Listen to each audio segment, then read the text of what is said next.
All right, as you will all have seen, this morning the Secretary General took part in an open meeting of the Security Council on Afghanistan. He appealed to council members and to the international community as a whole to stand together, to work and act together, and to use all the tools at their disposal to suppress the global terrorist threat in Afghanistan and to guarantee that basic human rights will be respected.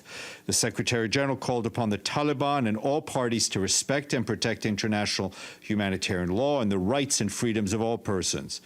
Mr. Guterres says he's particularly concerned by accounts of mounting human rights violations against women and girls of Afghanistan who fear the return of the darkest days of the history of their country.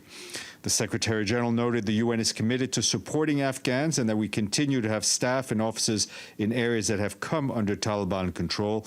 He said that the UN presence will adapt to the security situation, but above all, we will stay and deliver and support of the Afghan people in their hour of need. The Secretary General noted that the following days will be pivotal and that the world is watching. He stressed that we cannot and must not abandon the people of Afghanistan.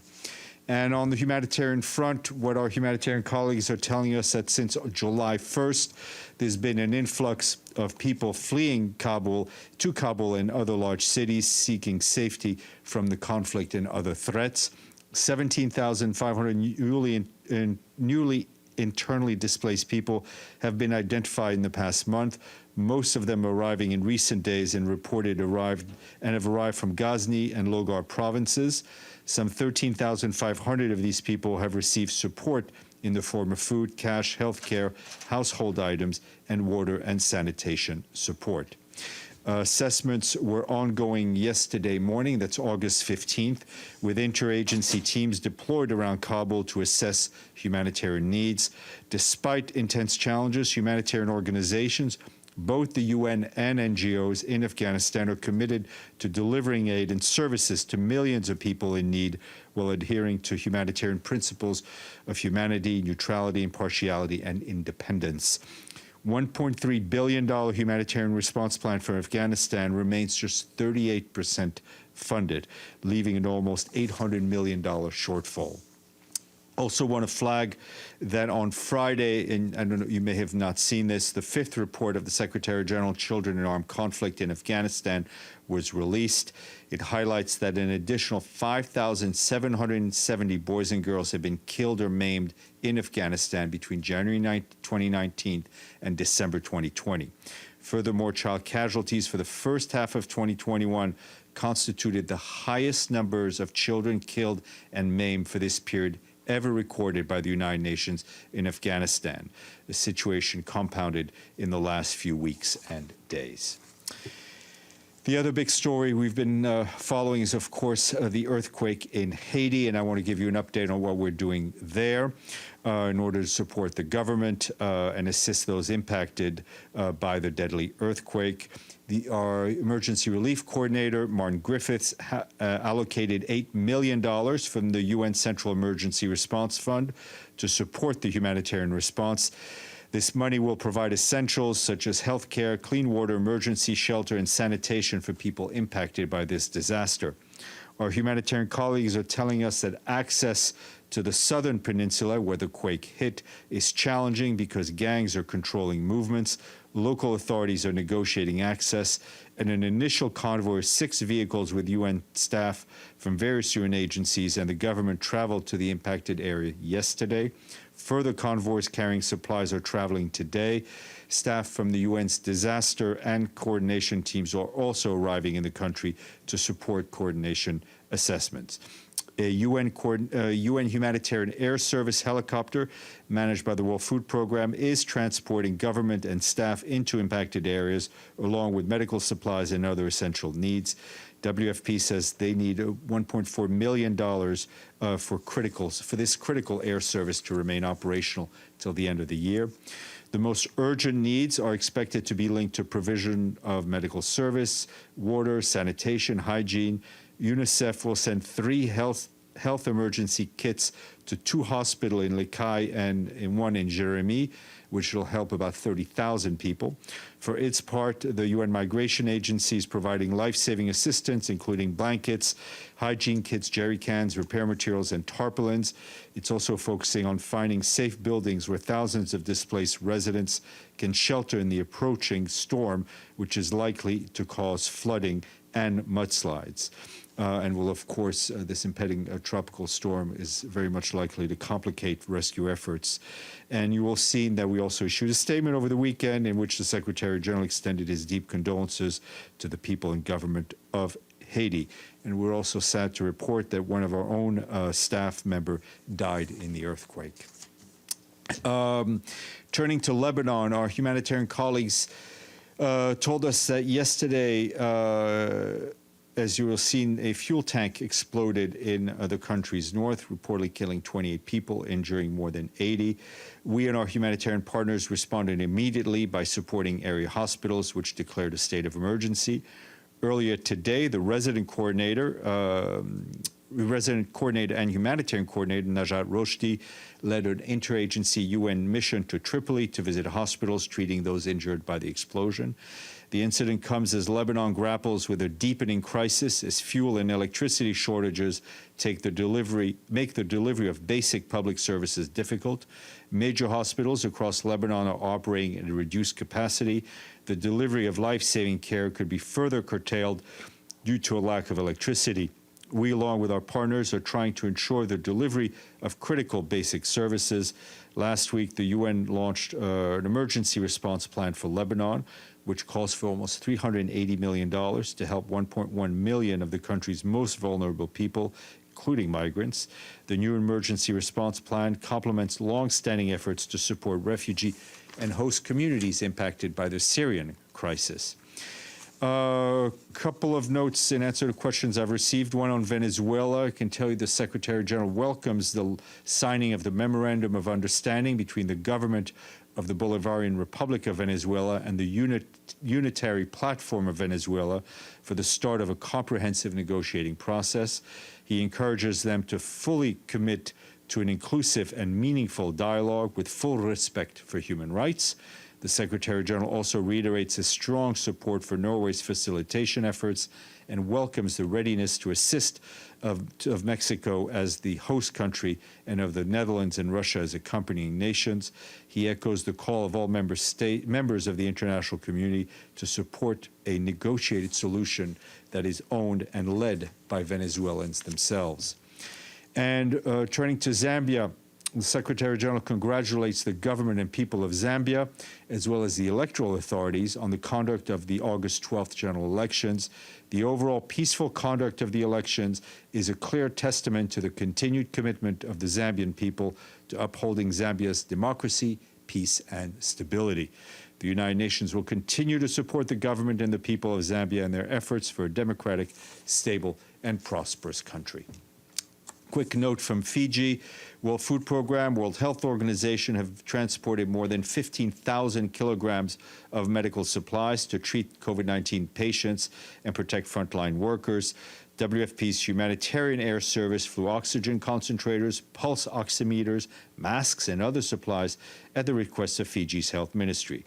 To date, the Pacific Humanitarian Air Service has operated 30 flights transporting 250,000 kilos of vital cargo to 14 countries and territories in the region. And you will have seen that yesterday we issued a statement in which the Secretary General said he was saddened to learn of the loss of life and damage to infrastructure due to floods and mudslides in northern Turkey following the recent devastating wildfires in the country.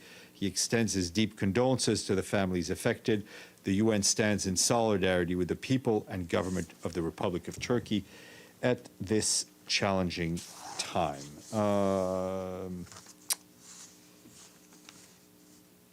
I will take your questions, Michelle, and then James. Thank you, Steph. Just to follow up on the comment by the Secretary General about the UN adapting its presence in Afghanistan. How many staff are still there? Is it still 300 international and 3,000 national? Have any left, planning to leave? Where will they go? The numbers of staff in country have not changed since I last shared with you. Obviously, and to put this mildly, the security situation on the ground is complex and fluid. I was talking to our security colleagues this morning. They are monitoring the situation on an hourly basis. They're in touch with the folks on the ground. I think everybody's trying to get their footing in terms of the situation as it is, and I think all of us, especially our humanitarian colleagues, are doing their utmost to ensure that humanitarian aid continues. And what kind of communication is the UN having with the Taliban? We are having contacts on the ground through our political mission. Mr. Bays. So could you just expand on that? Who has the Special Representative, Deborah Lyons, who has she spoken to? Has she met any Taliban representatives in Kabul at this stage? Has she spoken to Mullah Brother in Doha? Who has she spoken to? I can't give you any of those details at this point. We're having the contacts that we need to have to ensure, first and foremost, the safety of our staff, our national staff, their dependents, and our international staff. Sorry, I'm trying to read my note here. Different issue. The Ambassador of Pakistan talked again about an inclusive government, and the Taliban saying they'd welcome an inclusive government. What efforts are there currently underway to try and persuade the Taliban that they should go ahead with that idea, and to speak to other political actors in order to try and broaden this beyond just the Taliban ruling by themselves? Well, it's clear to us that various members of the international community are having contacts. What the Secretary General's position is, and I think he just really outlined it to you, is the importance of the international community to speak with a single voice to the Taliban, to ensure the protection of human rights, especially of women and girls, and all sorts of other issues, as he outlined. If ever there was a need for one unified voice on an issue, I think it is for this. Beitul. Thank you, Stéphane. Afghanistan. Two questions. The U.S. is trying to relocate thousands of Afghans in Qatar, and I'm just wondering if the UN or UNHCR is involved in this deal. And you talked about the internally displaced people, which is, I believe, 17,500. Do you have an estimate of how many Afghans have left the country since the beginning of this year? Okay. On your first question, no, I have no information on what you mentioned with, I think, Qatar. I will check with our UNHCR colleagues about how many have left. What is clear is that a basic principle of international refugee law is that there should be no refoulement, that people should be given refuge when they are fleeing, literally for their lives. Madame, and then we'll go to you. Stéphane, could the failure of America in Afghanistan have geopolitical consequences? I mean, does the situation in Afghanistan, will the situation in Afghanistan, can it have impact beyond its borders? Yes. Yep.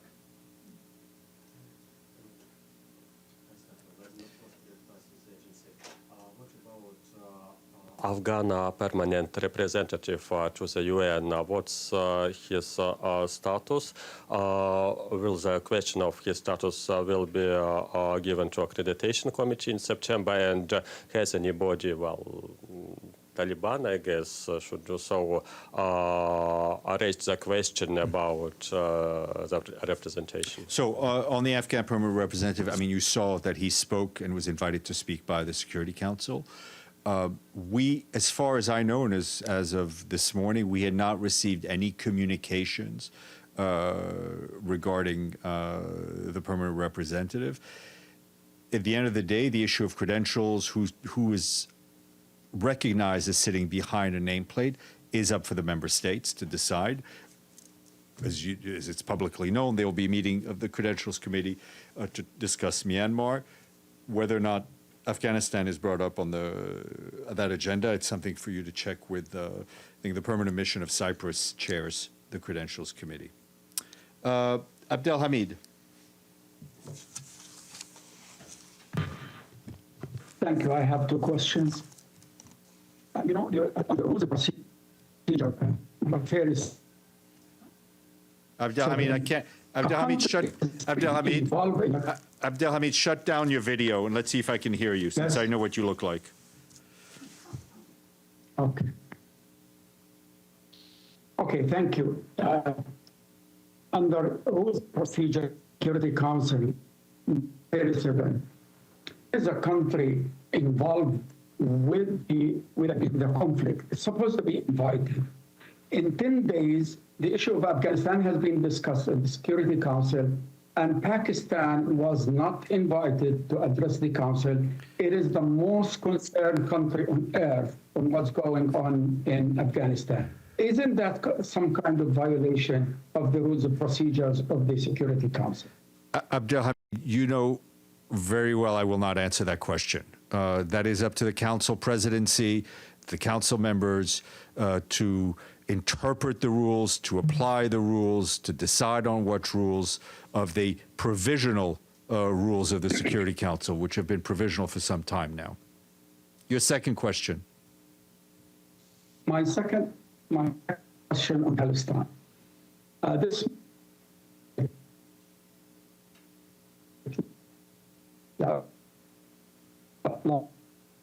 last night. Abdelhamid, I cannot hear you. If you can try to disconnect and reconnect, and we'll go. And they get four and left. I can't. Hello? Yeah, I can. Were you asking about the situation in Jenin? Okay, from what I did understand, Jenin, and I would refer you to what the special coordinator, Tor Veneslan, said, which he said he was alarmed by the incident in which 4 Palestinians were killed by Israeli security forces who reportedly came under fire during an arrest operation in Jenin. He called on authorities to swiftly investigate the incident. Okay, any other questions? Yes, James. Yeah. So a few more questions and a follow-up. First with a follow-up then. You mentioned the national staff and local staff that you have in the country, and the numbers had not changed. Can I ask you specifically about the local staff and their dependents? I'm told that they number about 18,000 people. What is the UN going to do about them? What assurances is it getting from the Taliban? Will it be facilitating? I mean, I'm assuming some of those local staff maybe work on sensitive issues like human rights. Will it be facilitating the departure of some of those? All this is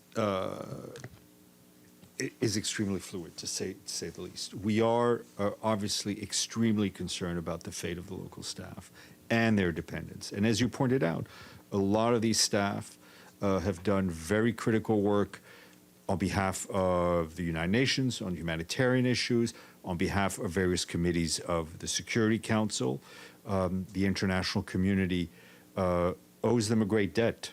And one, it is clear that the Taliban and any other authority have a responsibility to protect and ensure the safety of United Nations staff, whether they be national or international. And we are doing whatever we possibly can to ensure their safety. But I can't go into any more detail at this point. Okay, a related question then. The airport. The UN has its own terminal with its own entrance at the airport. It has its own aircraft. Are you able to operate your aircraft currently, or is NATO / the US not letting you use the airspace if you wanted? We continue to be in touch with various authorities that control the ground and the air, and I will leave it at that. Okay, and one last one, just to clarify, I think I know the answer, but is the UN doing any humanitarian work on the ground, any of its very good work it does across Afghanistan, or are basically all of those white trucks confined to base? Look, it kind of depends on the location. We have humanitarian presence in places that have been under the Taliban control. I think it's on a case-by-case basis. I don't think so. And I was trying to be honest, I was trying to get a bit of that granularity for you, but I was not able to get what I wanted, and understandably so, given the situation. I mean, I do know that WFP is and the rest are assessing the situation on the ground, trying to figure out how we continue essential operations. We're in touch with the relevant authorities. There are about 18 million people in Afghanistan who need our help, and we continue to be focused on them. If you could get us an update on that, but also if you could try, I know how busy they are and how difficult it is right now, but try and get us a briefing from Kabul, either on the overall security situation or specifically the humanitarian situation. We may be, we're in touch with one of the humanitarian agencies, and we may be able to get somebody from them to talk to you. So to ask the question a slightly different way, when was the last time a UN plane took off? I don't have those details. Voilà. Thank you all.